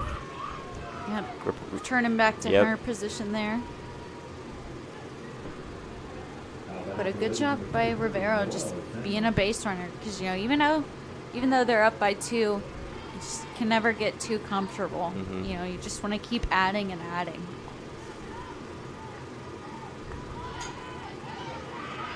This one bunt laid down, and a good sacrifice there by Sandman, the 9-hitter. And that is going to advance the runner to second with 2 outs. So you get back to your number 1 option in Mackenzie Cox, who's played a phenomenal game today. She's got a chance to keep it going. Yeah, for sure. I mean, 3 for 3. She scored 2 of the runs. And, yeah, I think this conversation is going to be, all right, first base is open. It's not a bad idea if we do want to either intentionally or unintentionally walk her. I think either of those is maybe a good idea. But here's the thing. Catherine Stokes is up next, and she's 2 for 2. Yeah. So this top half of the order has played really well today. Yeah, so you're kind of just running a bit of a risk here, and especially with a runner in scoring position. Curious to see what the plan is here. Yeah, and it's going to be an intentional walk. Yeah. So we'll get through these next few pitches here, but following, like you mentioned, following Cox will be Catherine Stokes, who is, 2 for 2 with an infield single, a base hit, and a sac bunt. So she's played well too. But obviously, if you're going to intentionally walk one batter in this lineup, I completely understand why you do it to number 5. Absolutely.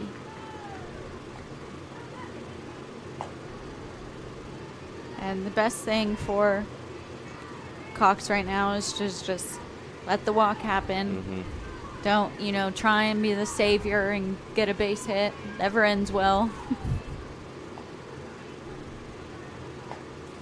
So, intentional walk there from Mackenzie Cox as she reaches base for the 4th straight time in this one. And now we got Stokes coming up, who's in a big spot. Chance to perhaps put the nail in the coffin in this one. We'll see. Got TLU, of course, 6 outs remaining throughout these next 2 innings. But this one, a jam shot that's going to not drop in. What a play by Maddie Johnson. Wow, I honestly thought that was going to drop. I was getting ready to call it as that, but Maddie Johnson makes a heck of a play running in from right field. I mean, what a play, Sydney. Hey, she's given her team a chance to come back and win this game. And I love it. I couldn't be happier. So we'll go bottom 6 as the lead stays where it is, 4-2. We'll see if that'll spark a rally for TLU late in this one. Please stay with us.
Welcome back to Mork Softball Field here at Ed Carusi Stadium. Kaylee Clark will lead us off 1-2, 3-2 up to start the bottom of the 6th. We still got Myers in there for the ladies, who's pitched, I think, easily her best game of the season. Yeah, I mean, I'm trying to think if I'm Centenary what I want to do here. And it's hard. I do kind of want to say, if she gives up a base hit, put someone else in. But honestly, with the way she has thrown compared to, the 3 we saw yesterday, I'm probably going to let her work herself out of it.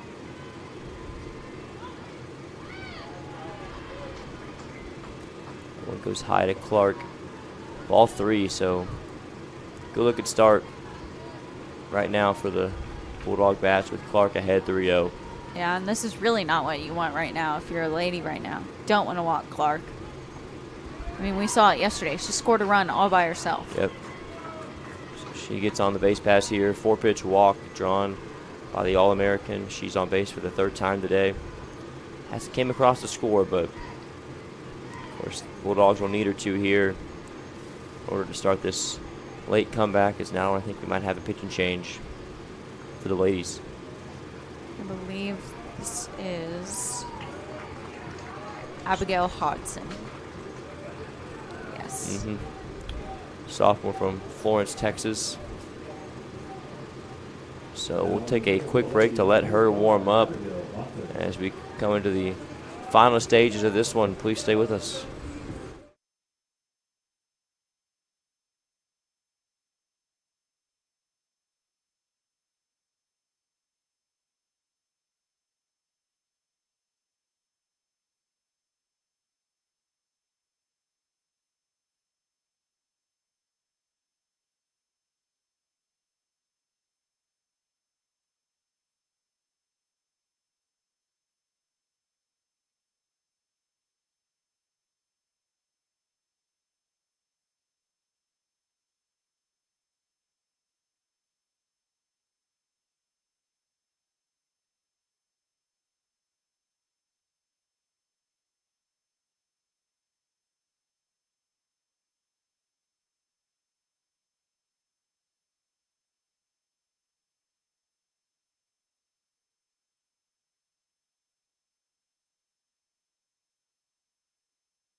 right, so welcome to the game for Abigail Hodson as Kaylee Clark immediately steals second after the first pitch she throws.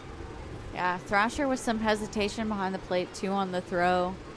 I mean, and you just can't afford to do it, really, with any of the runners on this team, you know. Can't afford for a pump fake, a slight hesitation. Clark will head back to second as Annie Kay is up 1 for 2. Reached on a infield single last time. Yeah, she's done well. She's gotten on base, and, I mean, what more can you ask for? I mean, unfortunately, the Bulldogs have had 10 runners left on base. 8 of those were in scoring position. Yeah. So there's only so much you can do, you know. She's getting her job done just by getting on base and kind of just putting her faith in her teammates.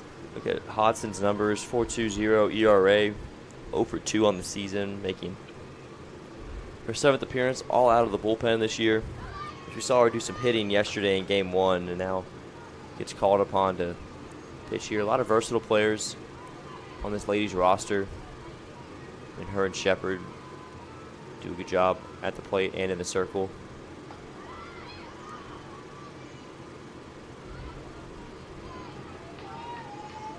Yeah, and she's doing a good job getting herself back into this at-bat after going behind 3-0. This counts now full to K. Middle of the field open.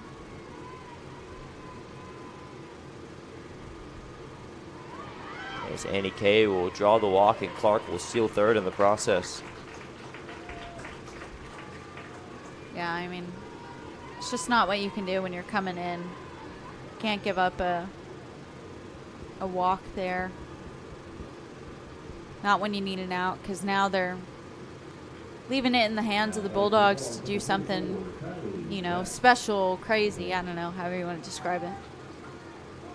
So now we have Kylie Jackup, runners at the corners, nobody out. This is probably the best spot Bulldogs have been in any of these scoring positions, as Annie Kay will take her free base to second. It feels like every inning we've been in this spot. You know, sometimes it's been 1 out, 2 outs. We got nobody out so far, bottom 6. Time is now for TLU. Yeah, and you got some power in the order right now. Hodson just can't find the strike zone there. Jack today 0 for 2. Did draw a walk in her first at-bat, but hasn't come up with much in the last 2. Comes the pitch. Jack wanted it, but it's popped up, and the Bulldogs will not send Clark. So Jack, got her second straight lazy fly to left. Yeah, just not what you want. I mean, at least a ball on the right side of the field. I mean, like we said, the Bulldogs are down 2. I think it's just now hitting me right now. They're down by 2 runs, and you have 2 runners in scoring position. You have to stick with fundamental softball.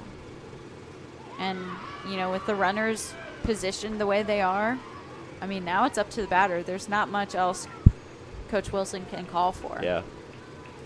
Got to make it happen. Here's Tatum Scythe now, 0 for 3 today.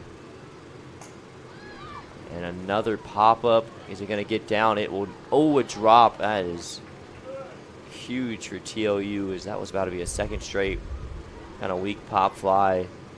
Instead, Scythe will stay alive. Honestly, I'm trying to debate in my head if I would have wanted to catch that or not, just because Clark could have scored. Exactly. Yeah. You catch it and a run scores, runner moves up a base, but then you get another out. So, I mean, There's pros and cons. yeah, there are pros and cons, but definitely something that needs to be, it's just things you need to be thinking of when you're out there. I mean, I know I would, especially in the outfield. Like, okay, if a ball's getting hit, foul territory, I'm letting that sucker drop. I might even stand right next to it and let it hit the ground. Just dare Clark to take off, thinking I'm going to catch it. So 2-2 count. See Serena Gonzalez on deck over there as Scythe strikes out swinging. And how about Abigail Hodson coming in and out of the bullpen?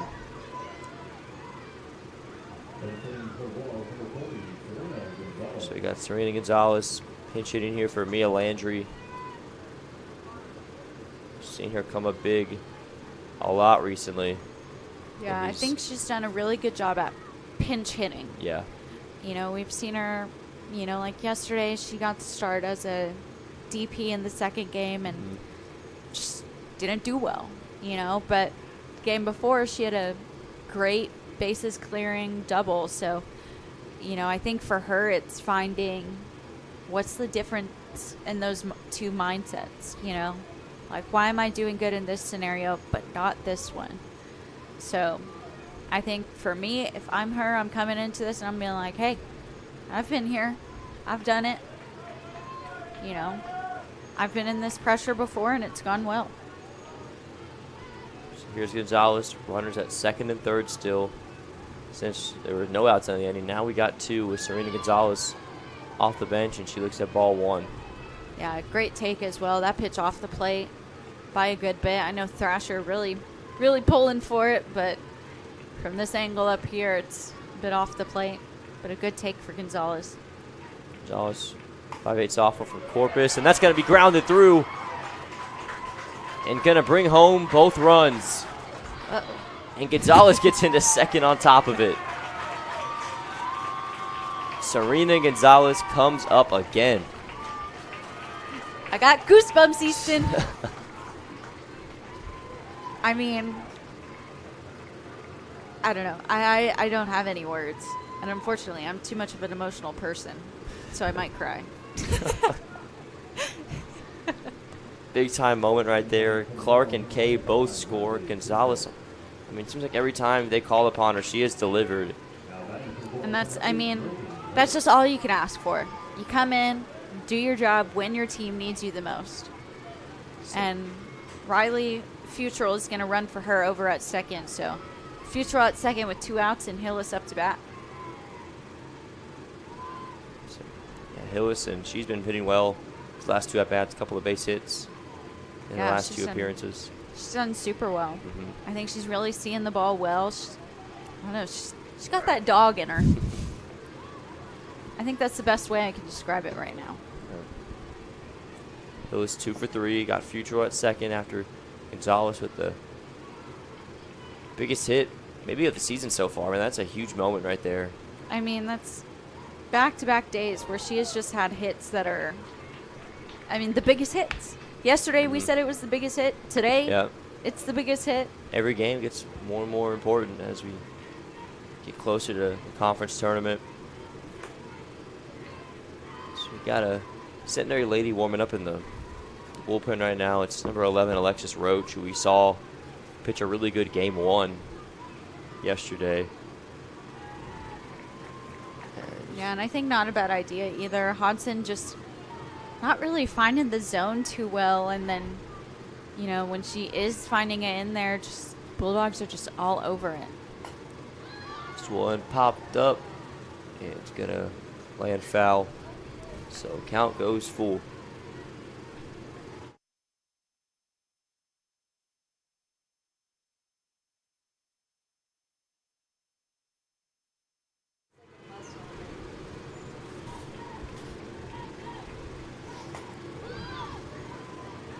Hillis pops that one up foul again. We're still in a full count with 2 out. I mean, as big of a hit that was, the Bulldogs now have a chance to take the lead too, so this is still a huge moment. Got a chance to score a Futrell from second. Payoff pitch to Hillis, and a 3rd straight foul ball. I mean, talk about a fight. I mean, we said it earlier, just how are they going to respond to what's been going on? And they're doing a great job.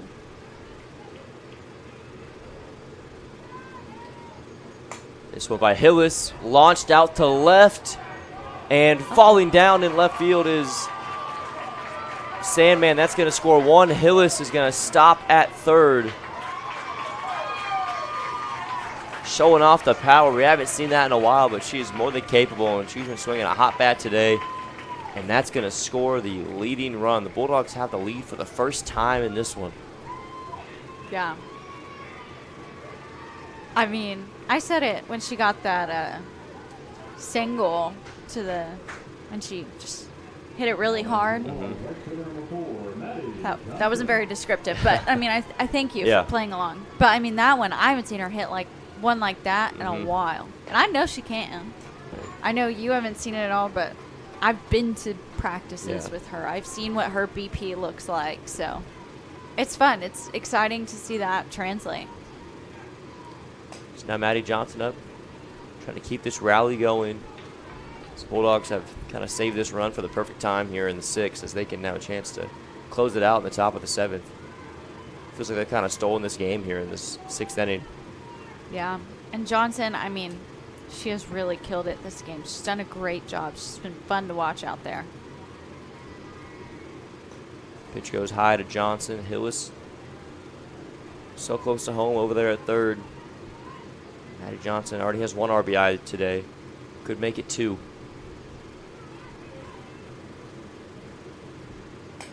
This one slapped towards third and just goes foul. Yeah. I bet she would have liked to have that one stay fair. I mean, think about Johnson. I mean, she's slapping, but she has some good pop in her bat. I mean, she can hit the ball hard. 2-2. Johnson gets it through the hole, and Reagan Hillis will slide in. And now 4 runs have come across in this bottom of the 6th.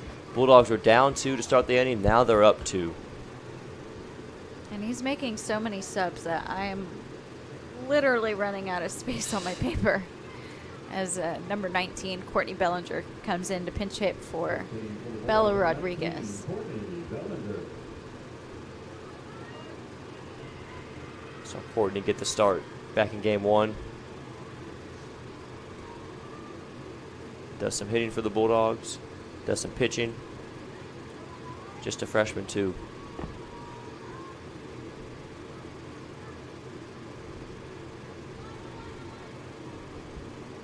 Yeah, she's been a Maddie's twin too, so it's almost like seeing double. I'm sure that's probably what Centenary's thinking right now too, especially with Johnson hitting right before her.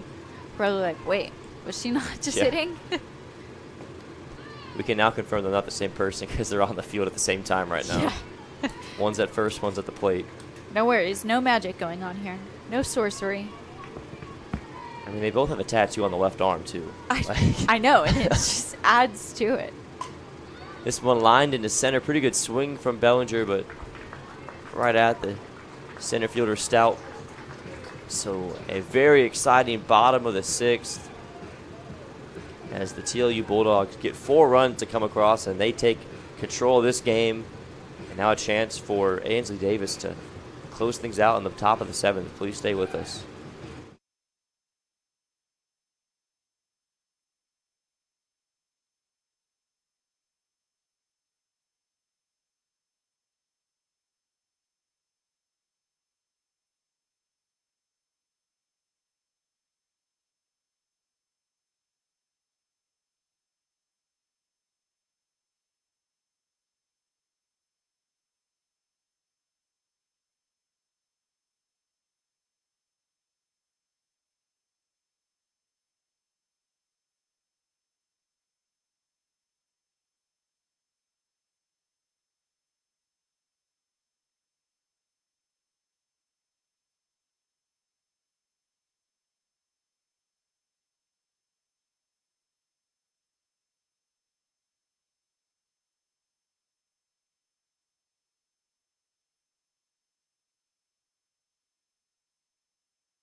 Welcome back, fans, to Mork Softball Field. An exciting one here in Game 3, the series finale between the Centenary Ladies and your TLU Bulldogs.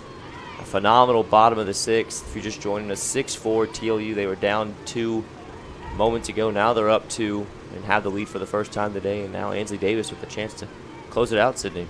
Yeah, absolutely. And some defensive changes for the Bulldogs, as well as Tavri Ortiz steps in to play at first, and then Mia Landry returning to her spot out there in left field.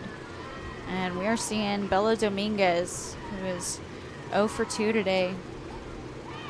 Just hasn't been seeing the ball well, and if I'm Davis, I mean, this is the batter I want to attack right now. This first out means everything. Down 3-0 right now, though, is Davis. It's Dominguez, Shepard, and Thrasher due up for the ladies, so a good 3 for Coach Patterson to have to try to manufacture 2 runs at least to keep the game going. So now the pressure has shifted back towards Centenary. There's a strike laid in by Davis. It's 3-1. Yeah, good job by Davis getting back into this at-bat. You know, walks are never good, but giving up a leadoff walk is not much better. In fact, it's way worse. And a strike 3 swinging. Ainsley Davis comes down from 3-0 to get a huge first strikeout. She's pumped up. I mean, this is something we don't see a lot. You know, Strother and Olette are very even-keeled. Yeah, even-keeled. That's exactly the word I was looking for. Excellent word, Houston. They're very even-keel, which for some players, it's very good. It's good to have a pitcher like that. But, I mean, seeing a pitcher get emotional, that's what I enjoy a lot. So now we got Emma Shepard up, who had a huge 2 RBI double in her last at-bat. Of course, nobody on base right now.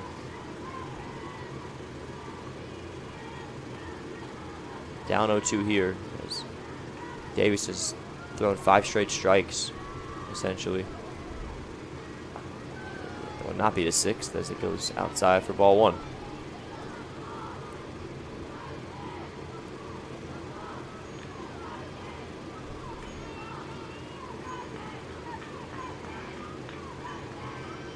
Two pitch, fouled away. Count stays where it is.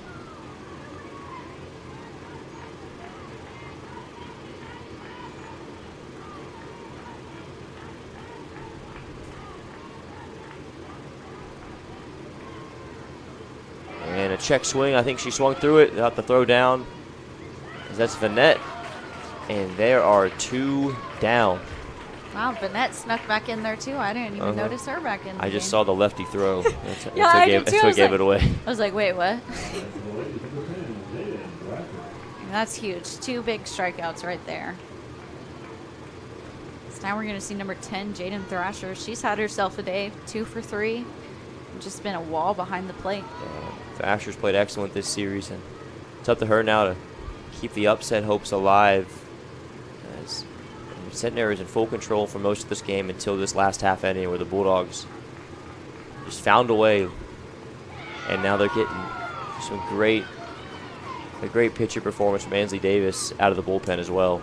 Yeah, what a nice changeup too. I mean, I think this is my first time seeing Ainsley Davis throw. I think.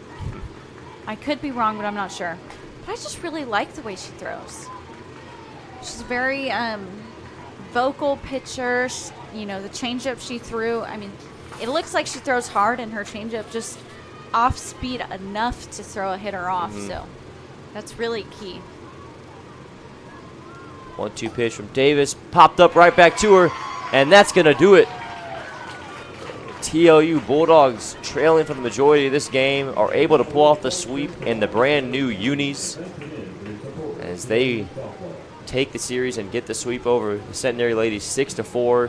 What a battle from Centenary as they push these Bulldogs to the limit today, Sydney, and we had a great game out of it. I mean, yeah, games like this, I mean, it's fun to watch. It's exciting to see these girls come out here and be competitive and just really get after it. So I really enjoyed it a lot. So stay tuned next week as they will be playing Trinity. The first game will be on Friday at 7 p.m. and then Saturday at 12 and 2. And Easton's a hater. Yeah. He won't be here. Unfortunately, fans, we got first weekend in a while. We've had both baseball and softball in action next week, so I'll be unfortunate to do baseball. Hey, but shout out to TLU baseball last night, and they got a huge win. Brendan Beard threw over 160 pitches, folks, and the Bulldogs shut out the Tigers 5-0 nationally ranked Trinity. So both TLU baseball and softball doing some big things right now. But that's going to do it from Mork Softball Field at Ed Crucy Stadium. Final score here in Game 3, 6-4. Easton Allen and Sydney Cox signing off. Thank you for listening.